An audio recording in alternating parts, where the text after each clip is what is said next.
Hello and welcome to the Shuffle Squad here for our LAIC meta forecast. It's been some time since we had an IC forecast, and I have a lovely panel of guests joining me here from another YouTube channel you might know. But here we have, starting off the panel, obviously myself, PJ. You should know who I am by now. You're watching all of these meta forecast videos. Maybe not, but if you don't know, you can check down in the description and all the Shuffle Squad stuff. We're going to hop right in to see who else is joining us here. Obviously, we're going to start down here with our guests first, and Joe and Jack are joining us from Omnipoke. Now, if you don't know anything about Omnipoke, I'm going to start off. Joe, I feel like you've been in the public enough here. You can talk to the people who are watching this where they should know you from.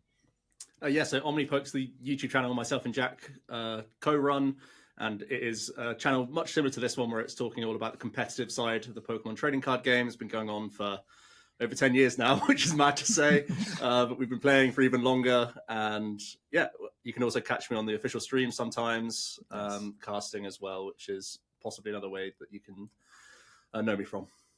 Yeah, absolutely. And joining in tandem, Jack, you're here joining us. Where should people know you from? Yeah, so like Joe said, we've been doing this for 10 years now. In the past couple of years, I've taken a bit of a step back from video creation and gone more into doing things like the thumbnails and a couple of other bits and bobs, and trying to look into some other things as well. But yeah, still chat almost daily with Joe about Pokemon, and Gotcha. like all of our set of videos and like tier lists and stuff, we hash out all the ideas for. So still very much, I guess, in the Pokemon sphere, but just, I guess, at the star of the videos a little bit less. But happy to be here. Really excited to be chatting about some LAIC Pokemon, awesome. The first IC of the year. That's right. And Zach, you're rounding it out here with another TSS member. Zach, how's it going? It's going incredibly well. Super excited for LAIC, like everyone else has kind of mentioned. I think this might be my 6th or 7th LAIC trip. Maybe it's 5th. My brain is all mush lately, but it's one of those things where I'm super excited to go back to Brazil. I feel like Latin America brings a lot of passion to the game, and I think that it's going to be, I'd say, super exciting. But I should also note that this is the first time in a long time that we haven't got our new set to match up with the IC. So it's exciting that we're in a super developed, hyper-developed metagame compared to, I don't know what kind of show we want to call it. How PG are we keeping it PJ? But whenever the new set drops, I'm just like, holy moly, what's going on? What's Tord playing? What's the Bradner group playing? You're always looking for those top groups, and sometimes you're on top of it, sometimes you're not, but you're the host here, so I'll let you jump back into it. I'm excited to be here. Absolutely. And there's a lot of Pokemon knowledge that you will get from this forecast, so make sure that you're paying attention here. But the first thing I want to talk about is, obviously, we see the results of all of these other major format, or major current standard format hasn't changed. We see Regidrago in the top lines on a lot of these tournaments, winning events over and over again. The list doesn't change more than maybe a handful of cards, maybe up to 4 different cards. Are we going to see Regidrago come back is the question that we're going to start out this forecast with. So, Joe, I'm going to push it over to you. See what you think about Regidrago in the current format. Are we going to see a lot of counters come out to this deck? Do you think that players who are knowledgeable about the deck are still going to sleeve it up and play the same 60 that they've been playing? Yeah, I think it probably is the best deck in the game that we have right now, just because it's a toolbox of attackers that allows you to have game plans into pretty much everything. I think Raging Bolt is probably the clearly worst matchup for you, especially with Bravery Charms coming in. But I think, especially just with stadium changes and whatnot, Regidrago has that V-Star power that can reuse tech cards better than most other decks. So playing one-ofs actually makes a big difference, and playing some different attackers can make a big difference as well. I think Gudra is actually even okay into Raging Bolt, try and make them overexpend, that sort of stuff. So I think there's a reason why we're only changing 2 or 3 cards tournament to tournament, is because the shell is so good. But I think there's no reason to not play Regidrago going into this tournament, because with its versatile attackers, it will find a way into most games and can be oppressive in some as well when it goes first, to be honest with you.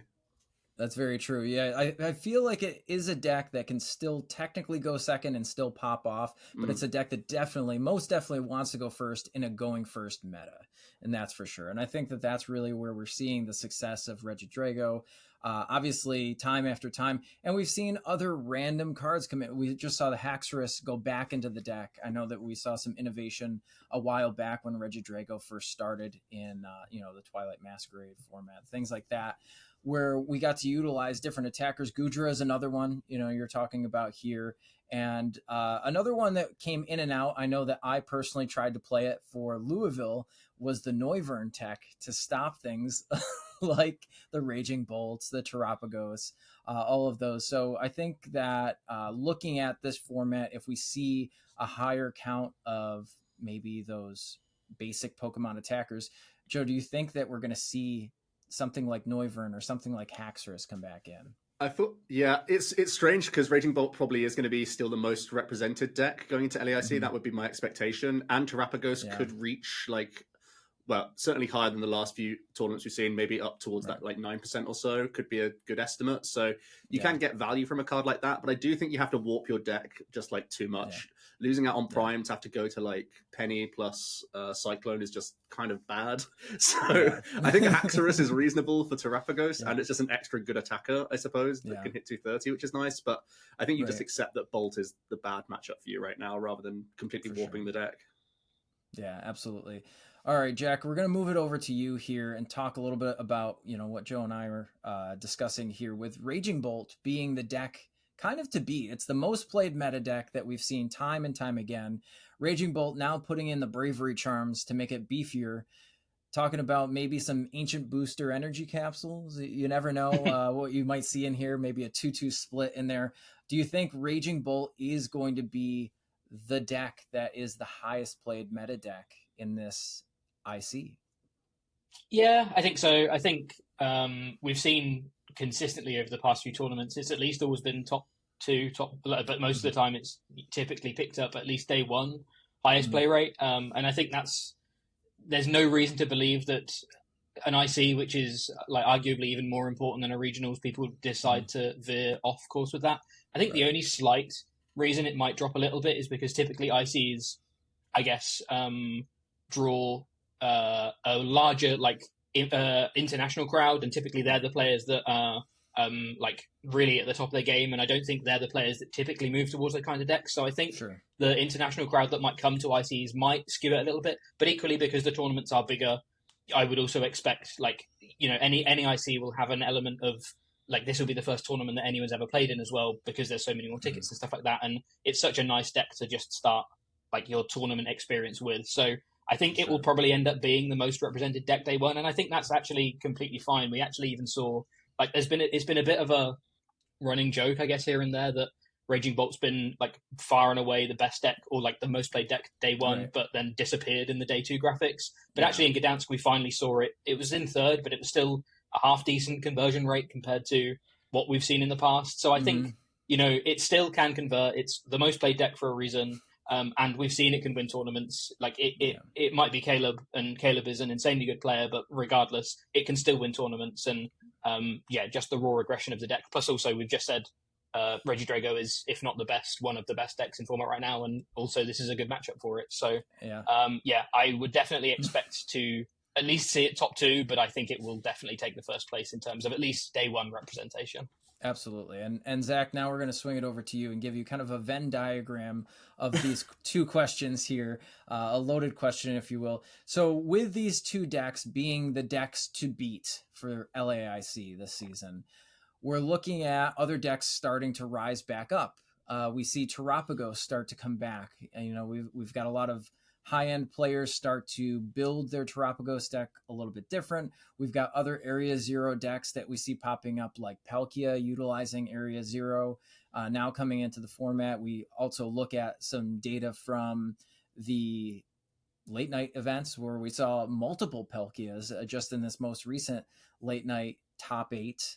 So are we thinking that, taking a Raging Bolt, taking a Regidrago into these decks, there's so many counters that are out there. we're looking at Boufflant in a Terapagos deck. We're looking at Manaphy in a Terapagos deck, Lost Vacuum in the Terapagos deck. All of these things are starting to help the deck finalize its 60, right? We got the shell. We know what it looks like. Are you looking at these two decks and you're choosing your techs accordingly? Which ones are you choosing, Zach, and why? When playing a Terapagos deck? Yes, yeah. Okay, I mean, I think Manaphy doesn't help out against Raging Bolt, so I'm definitely not taking that one versus that. We'll get that one off the table. Sure. I think right now we're kind of in a Boufflant metagame because Regidrago is the deck that the best players in the game are playing. It seems like the players from the Australian group of Kywin and James Cox, I feel like they're probably going to be playing Regidrago V-Star if I had a hunch. I think that the Isaiah Bradner group is probably playing Regidrago V-Star. And if we look at other top players going around Europe, I think there's many top Regidrago V-Star players. Bouffalant's really good into that matchup because not only does it protect against Kyurem's Trifrost by giving some of your Pokemon extra HP or that kind of damage buffer, it's also stopping your Terapagos from getting O-Code from a Tina V-Star in that matchup. So it gives you a little bit more life. So if the matchups typically, if you go first, Regidrago's fine. Now with Boufflant, if you go second and lose that coin flip, you kind of have a fighting chance to just not get blown off the face of the planet. And it should just be a simple 2-2-2 prize mapping, like any other big basics deck. With Regidrago being covered with kind of the 2 Boufflant or something like that, I think we need to look at the other big thing. If Raging Bolt is going to be the most played deck in the room, and for myself, I've played in the Lima special events. Was a little bit far away, but I think the most played deck in the room there was also Raging Bolt to a level that we see differently than North America. I feel like something about Raging Bolt in South America, it's more popular for whatever reason. I would expect a lot of it. You probably want to have Lost Vacuum in your deck or something that can take care of those Bravery Charms. I think Lost Vacuum is probably our best effort because we can't use Jamming Tower and Area Zero at the same time. That's really what we want to have to try to counter that deck. So I think Terapagos has the right tools in the format, something similar to Tord's build, which seems like he tried to beat Regidrago, Raging Bolt, and maybe some control decks with the Thornton, Penny, Turo, Palpad. Will we see control decks? I don't think we've seen a lot lately. Maybe we'll see some at LAIC, but we might be able to gain some space back to play the deck similar to Caleb Rogerson's build and kind of have a perfect merger between the two to have the consistency of, let's say, a 4-4 Noctowl line and, of course, having everything else that the deck has to offer. So I think you could build the deck however you want, but really Regidrago, Boufflant, and Raging Bolt, Lost Vacuums are the counters that I'd be bringing to the tournament at the very least. Absolutely. Okay. I definitely, I can see where those will slot in here. We see, obviously, using Caleb Rogerson as an example. What a great list, and obviously doing really well. Doing well in the season, doing well in the most recent tournaments. But there's another deck that's been doing well, and I'll channel my inner Azul GG here, where I want to bring out the rats. We're going to talk about Lugia V-Star, because I feel like Lugia has always been a great deck in the format. People wrote it off for the first part of the season. Obviously, it's been putting in some work towards the end of last season. So, Joe, let's talk about Lugia V-Star a little bit and the builds that we see. Obviously, there's a handful of Lugia V-Star players that have done well with the same 60, different 60 cards. I'm thinking that for LAIC, because we have those bigger 2 prize Pokemon, maybe it is time to move towards the more Cinccino lists, or the heavier Cinccino lists, instead of the big 2 prize attackers. What are your thoughts on Lugia V-Star in that realm of thought?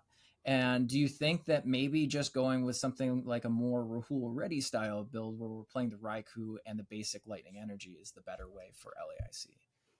It's tough because the Raikou is just so important at helping you get through Pidgeot, which is just in so many strong decks right now. So you can still see a lot of reason to have that, and just +1 Vessel is +1 consistency in many ways because you want extra discard fodder. But I would, similar to you, just go towards 2-2 Rat, I think, is where I want to be.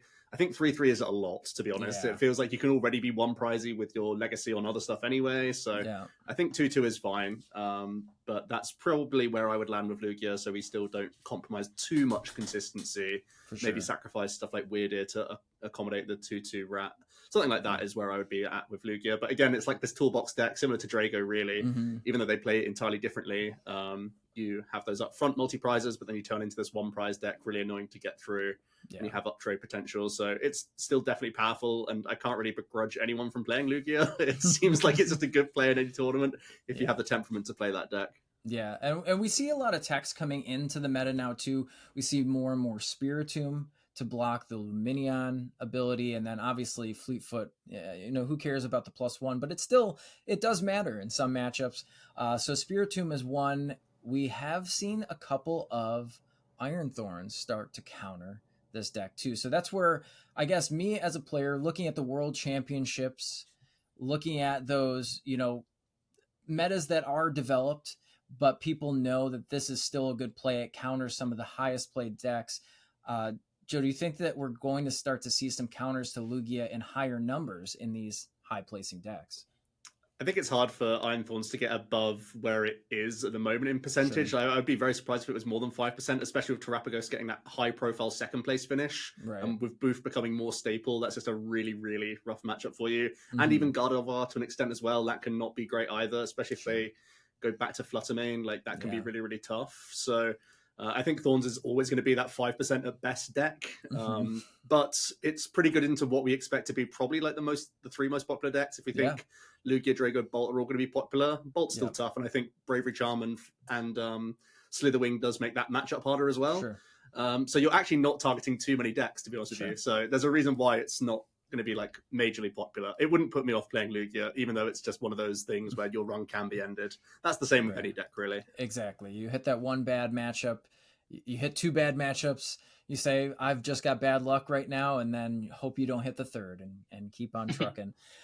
So Jack, let's hop over to you. Now there's a deck that's kind of been on the rise a little bit more, and it's a deck that a lot of people chalked off, and we see it do well at a couple of tournaments. We saw Michael Davidson also piloting this, and that's Lost Zone Box. Now, there's obviously so many different ways that we can build Lost Zone Box. Now, if we look at Lost Zone for LAIC, and then we look at some online data, we see a lot more, especially now that we have a little bit of Surging Sparks data. We see Lost Zone still doing well. Obviously, the one deck you don't want to hit is probably the best deck in the format, which is Regidrago. But do you think that maybe we can just dodge, duck, dip, dive around Regidrago and see if we can make a good run? I think it's a hard sell because I think Drago... let me rephrase. I think depending on your outcome for the tournament, I think Drago is likely to convert well. And I think if you're looking for a deck that's going to win you the tournament, you're probably not going to be able to dodge enough to be able to make it through to those top 8 brackets, especially given that they're considerably more punishing now, this year with the new structure. If you're just happy making like a deep run in day 1 and maybe you make it to day 2, but you scrape through on a 60 record or whatever, then maybe. I think having to dodge Drago is kind of scary though, and I don't think necessarily the meta feels so wide at the moment that I almost don't know. It feels like you almost have to pick the right tournament and the right meta to play Lost Box, because there's only so many attackers you can play, and you have to hit the right ones for the right meta. At least we do, I guess LASE being at the end of the format means that we've kind of seen this cycle, and there's probably you're probably more likely to be able to predict the meta a little bit better than if it was the start of the format where everyone can play anything and all of a sudden you can be blown up by a random card that you haven't even considered. So it's probably again better, and that might be why we might be back at that in that sort of meta where it did really well and came second. We're just in that kind of place again. I think you've got to be really dedicated to.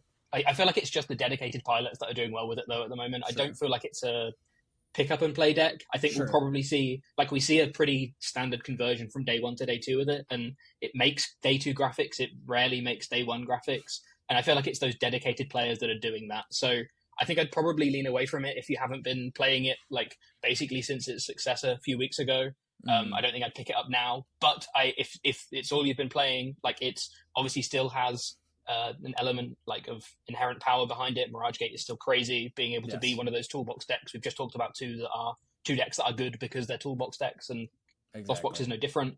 So yeah, I would probably say it's going to be like the strongest soldiers that do well with it, and I don't think I'd necessarily pick it up if I wasn't already testing it. But yeah, the types of players that I think will do well with it will be the ones that have dedicated weeks to playing it and are locked in and are just saying, I'll dodge the Regidragos and I'll beat everything else with the text that I decide to play this week. Right. We see, Roaring Moon obviously coming back, Iron Hands being a utilized attacker. I've even seen, again, going back to the late night data, we just saw late night number 220 with a pretty standard stock Lost Zone list. It's got Monkey Dory. I think that's like the big kicker for me. Monkey Dory's back in there, but it has Spiritomb for your bad matchups. And it also is playing just Radzard Sableye. Seems like a good combo alongside Iron Hands. So it could make it a deep run. Obviously, again, we're looking at this because it is the first international of the season. We do get players from around the world attending this thing. So lots of players from all over the country, all over the world coming to this event and just playing what they've known, for 6 months now. What deck have I been playing? What deck do I know how to pilot? Talking about decks that we have played for a while and we know inside and out, Zach, let's move on to you for these stage 2 decks. Now there's 2 of them that come to mind and that flop in between day 1 and day 2 graphics from what I've seen here. And that's Charizard EX and Dragapult EX. Now they're obviously 2 very different decks. One is more of a spread style and one is more an aggressive beat stick deck. But we obviously are utilizing cards that are, some would call toxic to the format. I don't feel that way, but Dusknoir. Dusknoir in the format, obviously spread damage from Dragapult. Charizard is able to take those bigger, maybe 4 prize turns, 3 prize turns if it's utilized. What are you thinking about the 2 decks? Why would we choose one over the other for LAIC? Good point. I think Charizard's kind of the default really good deck in formats. I don't know how it hasn't been the best deck in a hot minute, but I think it's kind of like Lost Zone Box, where I truly believe Charizard EX is the best Pokemon EX that we have that's attacking in this game.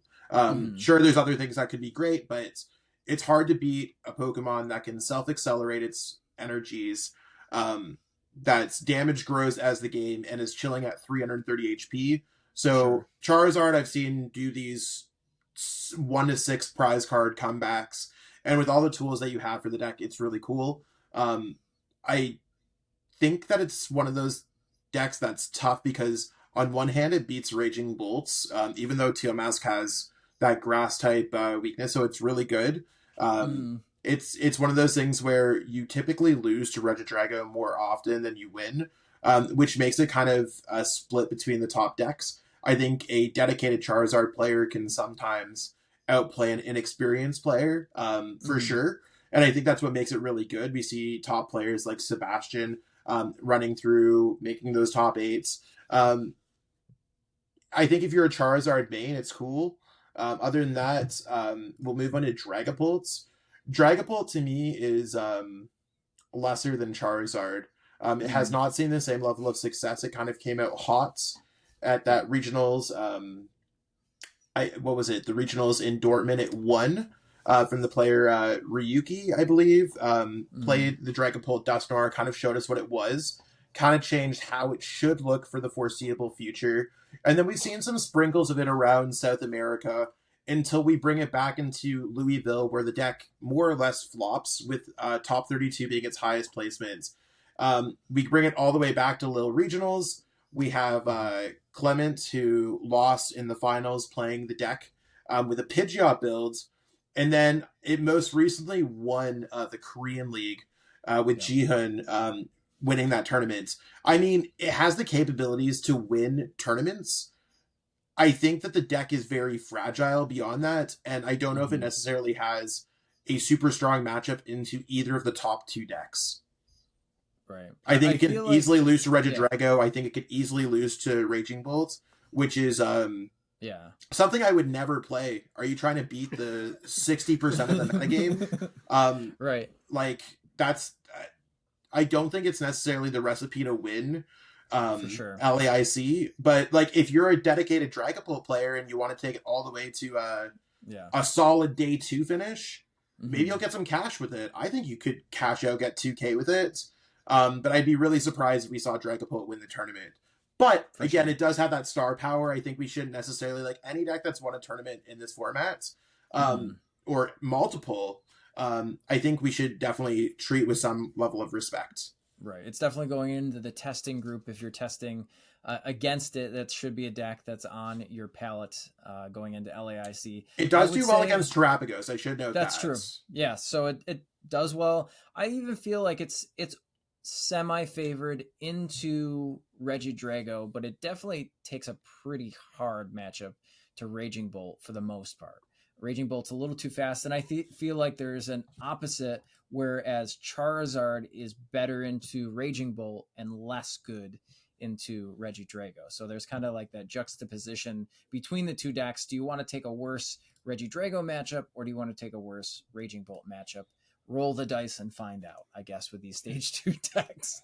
So really what I want to start to talk about is maybe some secret decks, maybe some up-and-coming decks that we have mentioned already here. We look at that Palkia deck. Now, obviously, Palkia Dusknoir is no secret. We've seen that come into play. A lot of high-end players are playing it. There is a lot that happens here. It takes a pretty decent matchup into all of the top decks.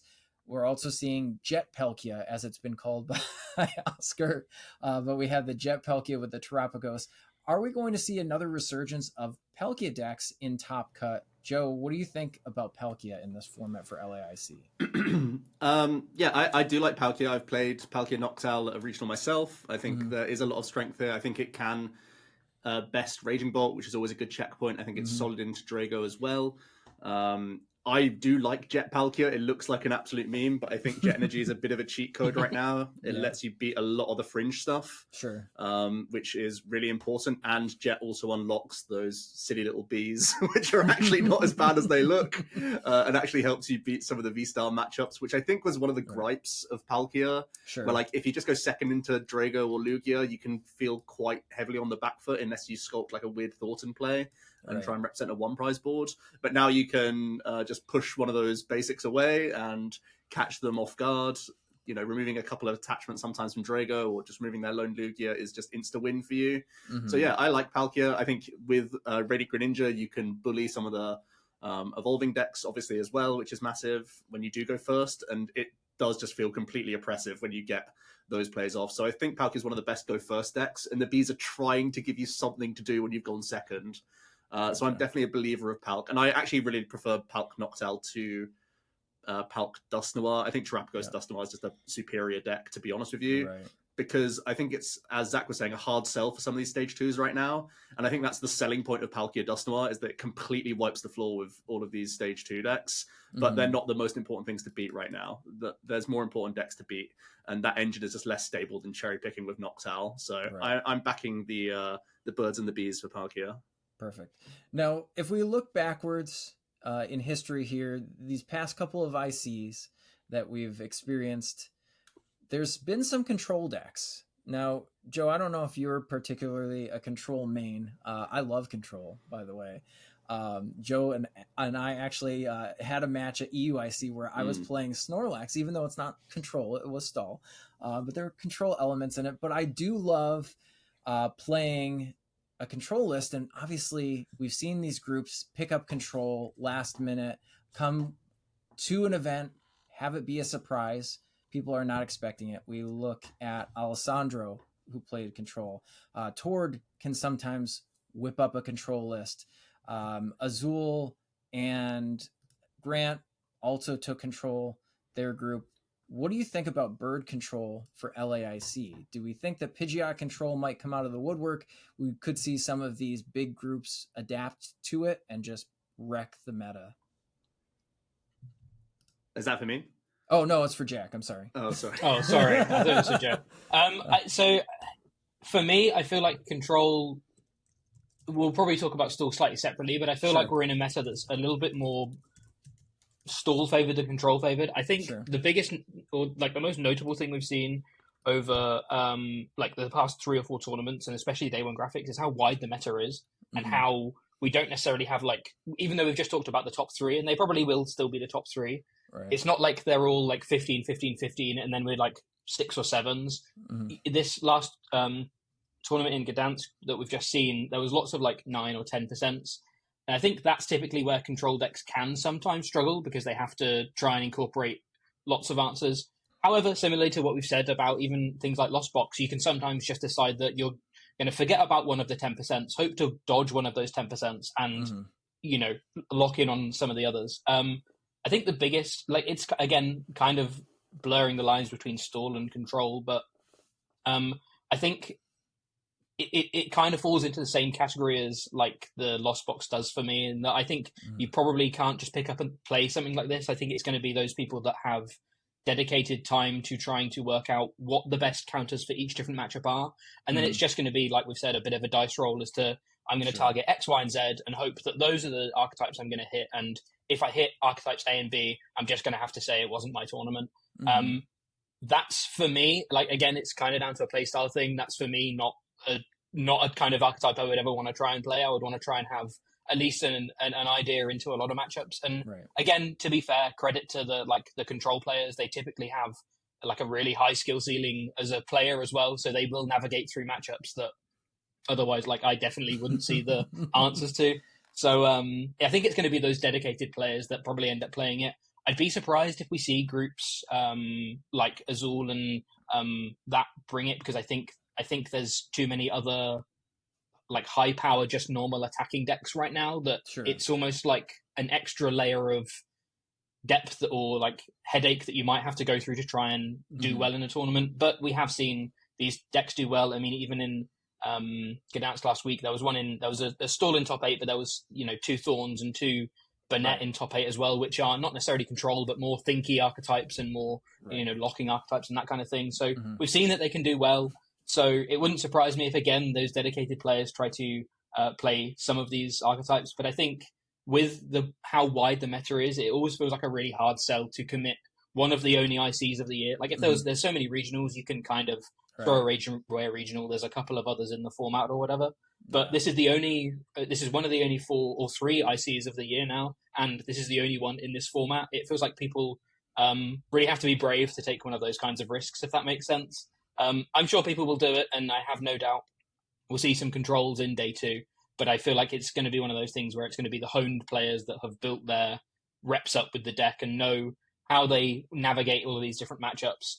It's the exact same thing that we say about Sander every time. Sander consistently does well with control because it's all Sander plays, so sees lines of play like 3 turns ahead that even the best players will sometimes miss. So yeah, that's where the format feels like to me. It doesn't feel like the best time to be playing control, I guess, but I think those dedicated pilots are always just gonna pick up things like Snorlaxes and Pidgeots and Rotoms and Misfortune Sisters and just try and have their own fun and go and just roll it. Zach, I want to talk to you a little bit more about this semi-rogue deck, because I feel like you love ancient Pokemon just as much as I do. So we're going to talk. Well, not after your most recent cup finish, but regardless of that, I made top 4, bud. You did make top 4, but we're going to talk about Roaring Moon, not only in the sense of a Roaring Moon only deck, but in Ancient Box. Do we think that maybe we'll see Ancient Box? Is the meta developed enough that maybe Ancient Box can make a run, Roaring Moon can make a run? I feel like, as somebody that has played a lot of Dusknoir, Roaring Moon is a terrible play if you're playing the EX version, but maybe just Ancient Box could be the better way. What are your thoughts on Ancient Pokemon right now? I think Ancient Box has some consistency issues that it doesn't have necessarily a strong draw engine. Considering most decks like Raging Bolt have a little bit of girth to their HP, you're sitting there sometimes draw passing with only 1 Pokemon out, and in a very aggressive format, that could be a recipe for disaster. At the same time, I do feel like Ancient Box is one of the only decks that's truly favored into Raging Bolts. It can hold its own against Regidrago V-Star builds where they don't play Noivern, but they might. They don't play Gudra, but they might. Those might present issues. Can hold its own against Terrapagos, but again, Dust Noir can be scary because they can Dust Noir Iono you when you don't have Fecundipity out. So I think it's an actually really interesting play for a lot of people, but do you want to risk it after spending thousands of dollars to travel to Brazil to play Pokemon? Maybe not, but it could be really cool. Sure. Additionally, we can look at some of the other builds that we've seen for decks. I made top 4, not like PJ's like he's about to kick me off Shuffle Squad for making top 4 at a League Cup. Yes. Must do better, Zach. Must do better. Yeah, I mean, I didn't technically earn championship points because we've been doing pretty good at Cups this season, but that's fair. Yeah, that's fair. I played Makani Trans Turbo Roaring Moon deck, thinking that it could be an interesting out to the Regidrago V-Star decks, and maybe it would be better than Raging Bolts. It wasn't. I feel like it just feels like worse Raging Bolts unless you hit control in a lot of different ways. So I think, why are we trying to reinvent the wheel? Raging Bolt is probably that best deck. And I think the same thing could be said for Gouging Fire. There's a handful of players globally who've been playing Gouging Fire. Gouging Fire, to me, any of these Professor Sodas plus big basic decks are going to be good to some degree. Sure. They all have their own advantages, but they also all have their own disadvantages. I think Roaring Moon is kind of like the one that just gets it right at this moment. But I think Gouging Fire is a deck to look into because maybe there's something that some people are missing because it does hit different damage caps. It does hit different type advantages. It does have different things. So, ancient Pokemon in general, pretty good. I don't think you can necessarily go wrong. But it's kind of like Worlds. That player that came second place at Worlds with Roaring Moon could have played Miraidon like Jesse Parker. Could have played, anything. Yeah. Pokemon that hit 200 plus damage as a basic Pokemon sometimes go on deep runs. But that's about it. All right. Well, we're going to move from the past. We got to stop living in the past here. Let's go to the future. Joe, I'm going to give you a mixed bag question on some of these decks here because obviously future Pokemon like Iron Thorns are part of my alternative win condition category here because we're blocking abilities. But there are things, again, Iron Thorns we saw make top 8 recently. And then we do see things like Stall for Snorlax Stall. Obviously different builds. There's Rotom and there's no Rotom. And we also have things like Item Lock in the format because we see Banette doing so well. So of these lower percentage decks, which one do you think will do better in the LAIC developed meta and why? I think probably a Rotomless Snorlax has the highest chance to actually top cut out of those. I think all of those decks are definitely capable of making day 2. Sure. I think Snorlax is probably the most capable at making day 2, but probably the least capable at making top cut in that you have to dodge enough Lugias. But I think you definitely can go on that run, and that would probably be the one that I would advocate for the most. Iron Thorns, I'm a bit cold on, to be honest with you. Like I said, the bolt's getting harder, so I'm not that high on it. And Banette Gardevoir, I think that's also a solid deck as well, to be honest with you. Sure. I do really like the second Gravity Gemstone that Magnus decided to play. I think that's like a real differential card in the deck because you can just buy so much time off of people from that. And we know that it's all about the Monkey Dory at the end of the day in that deck. Get yourself just enough ahead, like mid-turn, to then turn into the aggressive deck. So I think that's probably got a lot of appeal to it as well. I think, Banette and Snorlax, if you can play a Rotomless list, I think that makes it hard for so many decks to win. Even like Drago recovering a Cologne can still just not have enough gas to get through you. So I think that would be the approach I would go for because I think Drago otherwise is like pretty close. And I think they can take games off you, which is never what you want. So I think you have to be brave enough to go Rotomless if you want to play Snorlax and go far in the event. But I think that and Banette are both pretty strong. Okay, very fair. And I like those because I am a Snorlax player, and I do love me some Rotomless Snorlax. But Item Lock is very scary. I will say that. I've played up against Item Lock. Even as a Snorlax player, if you're playing and you can't use your items, especially if you're reliant. I've played in tournaments where I played Unknown Hand way back in the day. If people who've been playing for a while, and then hitting a tournament with 3 Gengar Mimikyu Tag Team GXs that stop you from using items because they play Omastar in their list. It's not the greatest feeling in the world. So I mean, that could definitely happen. Obviously, item lock in this format is very good with a rare candy centralized format for a lot of decks. It's hard to overcome, and being that Banette is a stage 1 Pokemon and not a stage 2, it's really difficult, especially that turn 1 Shuppet flip. I mean, that's the biggest meme of all, getting the heads on that.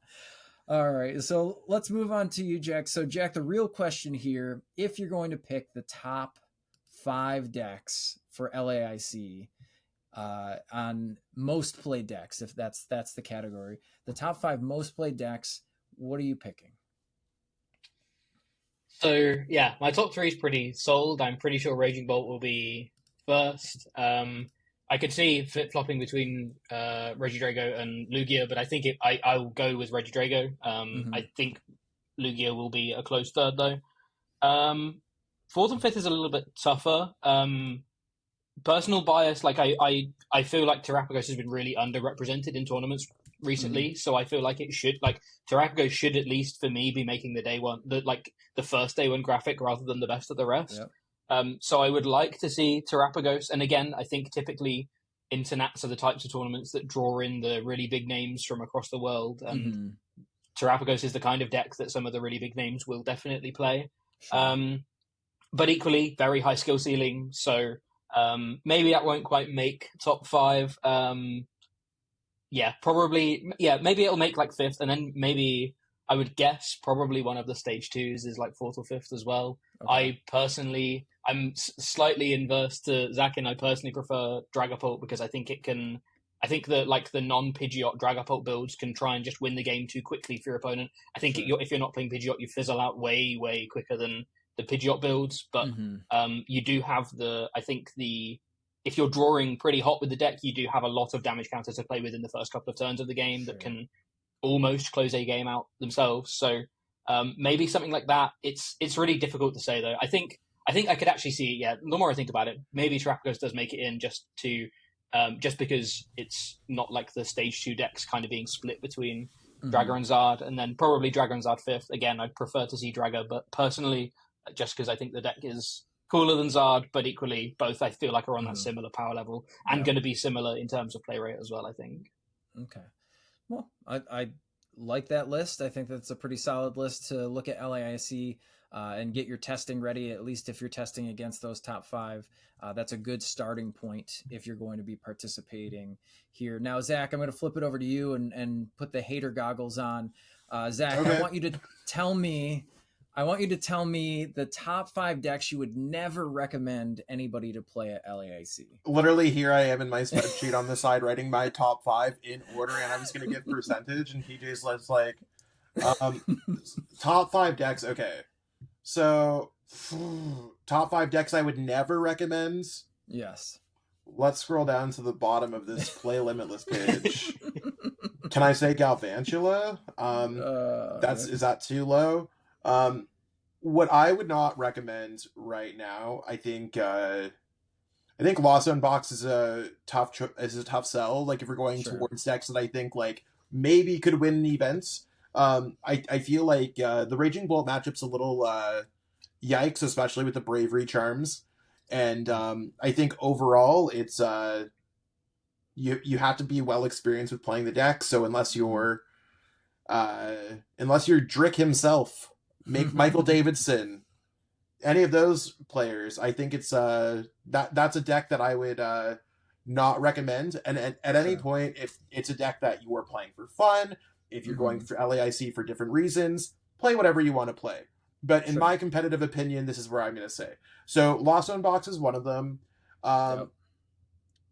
Scrolling through here. Oh, I love how it's giving me my doing the thumbs up. Yeah.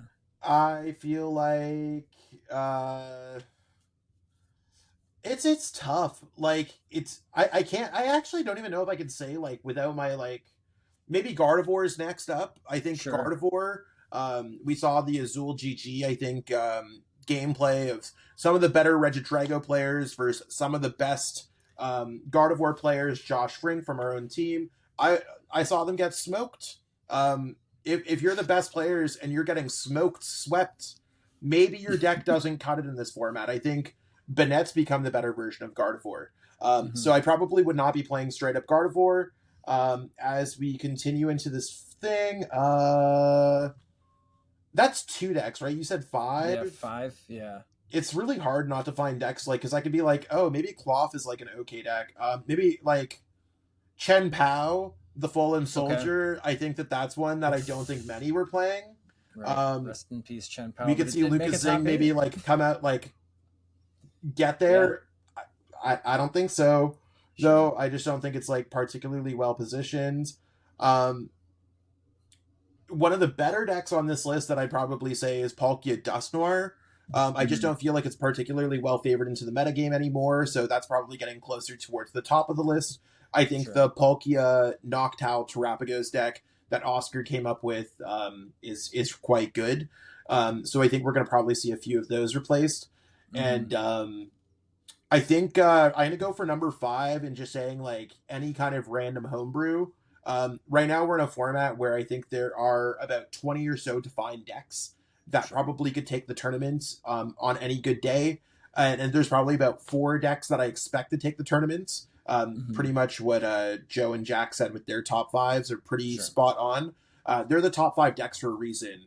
And I think that's really the point here that we want to be looking at is in a very hyper-developed format, you're either finding that random one of deck in the top 20, maybe like the Ancient Box, for example, that counters a few of the top decks and has a deep run, or you're playing one of the top decks. And I think at most tournaments that we've had that are hyper-developed, we see top players playing top decks seeing success. And even if we look at this past weekend or so with Alberto playing Regidrago, everyone expected Regidrago, and bro still won the tournament. His list was fantastic. He played fantastic. That's how it all comes together, and that's what I hope comes together. Absolutely. Now, all 3 of you have been to Brazil before, yes? Jack, you haven't. Oh, I was going to say, what I'd like to do here on these metaphorcasts is bring out a little bit of the human element. So, Jack, you might have to use your imagination a little bit. However, I have not been to Brazil yet, so I'm very excited to go for the first time. But as far as LAIC goes, I want to know what the favorite thing to do while at an LAIC in Brazil you'd like to do. So obviously, Jack, you can say what you like to do at home during LAIC. That's all I have experience, and I love watching Pokemon. But Joe, why don't we start out with you? What's your favorite thing to do while in Brazil for LAIC? Well, I'm quite restricted because the sun is normally my natural enemy, so I'm not going to say beaches or anything like that. I did really enjoy going to the Pele Museum. That was awesome as a big football or soccer fan. That was amazing. So that was one of my favorite memories that I take away. But also just the food is great in Brazil. It's just like lots of great meat and lots of cheese. So like that's so easy to get on board with that. So you can always get some great meals in. So those would be my main recommendations. Definitely try and go to some meat joints. Gotcha. Very cool. All right. And Jack, a lot of the people that are watching this Metaphorcast are also going to be watching from home too. So what is one of your favorite things to do through LAIC weekend? I always think IC weekends are like, I really like regional streams anyway, but I always feel like IC streams are almost that extra level, especially when it's the NAIC or LAIC, because being in the UK, they start around the end of the workday for me. So it's like, I get to finish work and it's immediately like 8 hours of Pokemon or whatever. Honestly, just tune into the stream. The new graphics this year look incredible. I have no doubt that I really hope that they reflect that in the stages and stuff. The stages for the regionals and stuff have already looked insane this year. And so like ICs are an event. They really are an event. Regionals are great, but ICs really feel like events. And again, whilst I may not have been to LAIC, you can just tell the like the electricity in the air when you go to any IC. It's just different to a regional. So yeah, try not. I guess for people that like wish they could be there. I mean, that was going to be my answer, Joe. If ever I get to Brazil, it would be 100% the food, because every like Brazilian place I've ever eaten is incredible. But so yeah, I guess try not to dwell on the fact you're not there and just enjoy the stream, because yeah, the stream, like whilst the environment in ICs and in the tournament is crazy, I always think the streams are just next level for ICs and Worlds as well. So yeah, just enjoy the streams, enjoy watching lots of Pokemon, and get playing some Surging Sparks as well. Get ahead of the meta. Right. We've got tournaments straight away after LAIC as well. So, you know, use all that time that all the good players are playing in the tournament and get some early reps in to beat them in Sacramento and Stuttgart and all of those tournaments coming up as well. That's probably what I'm going to be doing, at least. Perfect. And Zach, running it out with you, what's your favorite thing to do while you're in Brazil for LAIC? So I'm going to echo the food in Brazil is it's beyond busted. Like, I'm not really excited for the IC. I'm excited for going to a Fogo. Literally, I want to be I'm gonna be blackout drunk off Caipirinhas. If anyone doesn't know, maybe I'm butchering anything. Like cachaças hits different in Brazil, and that's like it's almost like a Brazilian rum kind of drink. So anyone with the kids who are like under of age, like don't go into your parents' liquor cabinet or anything. Like whatever, parents lock that up. But if you want to have a good drink, those are fantastic. I really like. I go to regular Brazilian restaurants regularly. Anywhere I am in the world, and Brazil does it the best because it's in Brazil. I like kind of just exploring around when it comes down. I'm pretty well traveled, so I feel comfortable traveling around downtown, exploring markets, stuff like that. It's really super exciting to be there. Now, as someone who's taken a lot of this season off, and I've watched a lot of streams at home, I love kind of having it as like I've never was a guy that got into sports or anything else like that. I guess I'm a true nerd at heart. So watching streams when the pressure's for me not being there, because I typically don't watch streams where I'm at a tournament that's just too much for me to kind of process. But if I'm like at home, maybe I'll like order a pizza or something like that, chill in front of the TV, maybe invite a few of my friends over. Grab some snacks, drinks. I think that's a really cool experience. The production on the streams have been great. I know that Joe's a caster. The casters have been fantastic this season. That's also true. Not to say that they're not fantastic every season, but I think they've really dialed in, especially for the people who truly deserve to be there, the ones who are the most entertaining, who keep up with the game and stuff like that. They've been doing a great job so far this season. And I think that overall, like, just like really having fun with it. I think internationals are a exciting time for every single person, whether you're playing, casting, judging, watching from home. You're cheering on someone at some point, and whether it's someone else or yourself, it could really be a lot to take away from the tournaments. Like we're talking tens of thousands of dollars, championship points that could lock people for their invites. People are getting those auto invites, right? So like for myself as a competitor, I'm looking at it that if I have a deep run at LAIC, I'm locked for the season. It's over. Right. Invite locked in, and it's November. So this structure, as much as a lot of people are worried about it, sometimes heading to these ICs are kind of the cheat code to getting those fantastic finishes. That's right. All right. And the final question I have for everybody here, it's my favorite part of these meta forecasts. It's the rogue deck part. The best of the rest, or even worse, decks that we don't see in a format that you want to do well. You want to have them spike an event. Obviously, LAIC is our first international championship here. So, Joe, let's kick it off with you first. What's a spicy rogue deck you'd love to see do well at LAIC this season? Mostly because I couldn't get it on stream, but really was following it throughout the last tournament. There was a Garchomp X Okie Dogie deck that did day 2 in Gdansk. Theodore Skaveland, who was actually one of the first pilots of Buzzrock, literally one of the first players ever to play Buzzrock in the world. at Okay. EUIC got that top 8 finish. So he's like a really, really good player. And if he's playing something as goofy as this, there might actually be something behind it. So it would be awesome if we saw Okidogi Garchomp, which I don't think we will, but it would be cool. I don't think I even own Garchomps right now. But it's Who does? All right. Well, that definitely is a spicy take. All right, Jack, do you have anything spicier that you'd like to see do? No, probably cooling down a little bit. It's Okay. probably, much to maybe Zach's discuss, but probably my boy Gouging Fire. It's had a couple of close to deep runs, especially by a close friend of mine and Joe's, Luke. So whilst he's not going to LAIC, like even just in the last tournament, we saw a couple of people take it to top, like there was 3 top 32s compared to 1. So maybe this is the tournament. Maybe between this or the tournament this weekend, it will finally break out a top 8. I don't know, but yeah, probably a little bit of personal bias in there because it's obviously been a bit of a homebrew from Luke, who's a friend of ours. But yeah, it's actually had some pretty decent results, and it's cool to see a deck that someone has dedicated so much time to then being picked up by players that that aren't necessarily in the same group or whatever. So it's just cool been kind of watching that path. So it would be a nice way to, I guess, round out the Gouging Fire story by maybe making a deep run at an IC, maybe even a top 8. That would be quite cool. Very cool. All right, Zach, any rogue decks on your mind that you want to see spike an event? So if we consider the Palkia Noctowl deck rogue, I think that deck's pretty cool, especially with the Illumise and Volbeat. I literally checked through my collection last night, and I have them put off to the side just in case, because if you're in Brazil, it's going to be hard to find English copies of Illumise and Volbeat. Vendors don't have those cards typically. They have the cards that are worth their time and efforts to sell. So I don't really know if that one's rogue, but I do have 3 choices that I think are kind of cool here. We're going to have to give it to our boy Goldango. I think Goldango has had some deep runs. Okay. And typically Smoke's Raging Bolts can hold its own sometimes against Regidrago.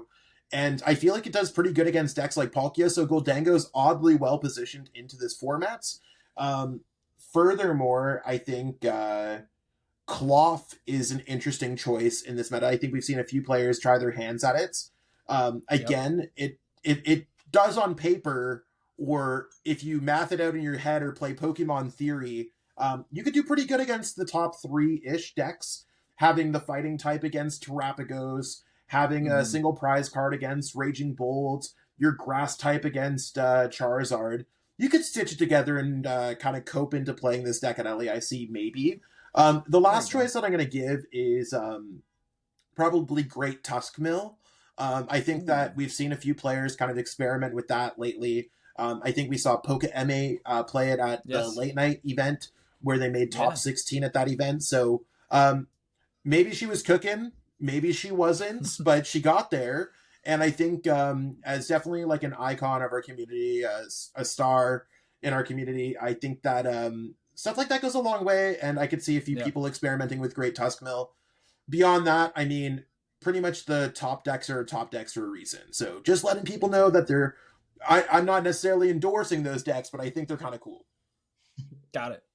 All right, cool. So let's round things out here. We'll give some time for shout outs and where people can find you. So Joe, let's kick it back off with you.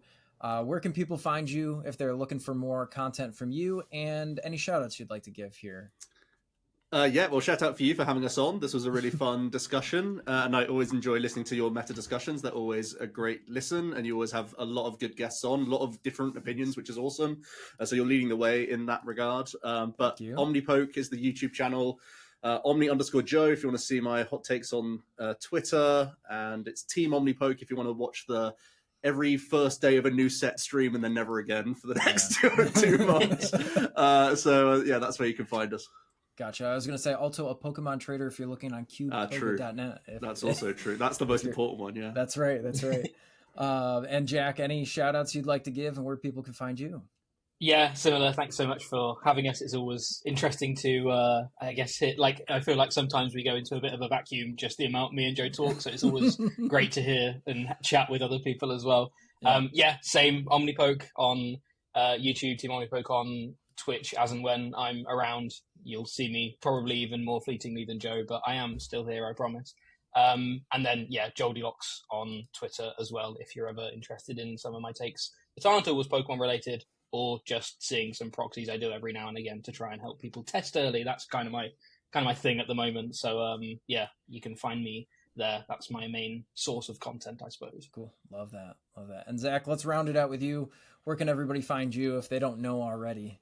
Sure. I'm regularly on the Shuffle Squad TCG YouTube channel, so be sure to check that out. At Zach Lesage on X, and pretty much anywhere Zach Lesage elsewhere. I do a lot of playing, a lot of coaching, so if you're looking to up your game, hit me up for some coaching at metafy.gg/@ZachLesage. Appreciate you having me on, PJ. Yeah. Cool. And we'll round it out, as always, here on the Shuffle Squad with myself. We're going to talk about all of our cool sponsors that help you get Pokemon stuff cheaper because there's discount codes. Why not check out the description of this video? Check out those hyperlinks. You can find all the sponsors that help Shuffle Squad be the team that it is, have the content. If you like content like this, make sure you're hitting the like button, subscribe, and share it with your friends so they learn a little bit more about Pokemon competitive TCG. Might as well get those gears churning for the upcoming events in this season because we've got a lot of season to cover. So make sure you're sticking around to the Shuffle Squad YouTube channel for more meta forecasts. I'm PJ, as always, signing off here, but we'll catch you next time on the Shuffle Squad. Want to support the Shuffle Squad? Be sure to check out all of our sponsors in the description to pick up Pokemon TCG singles, sealed, and PTCG live codes.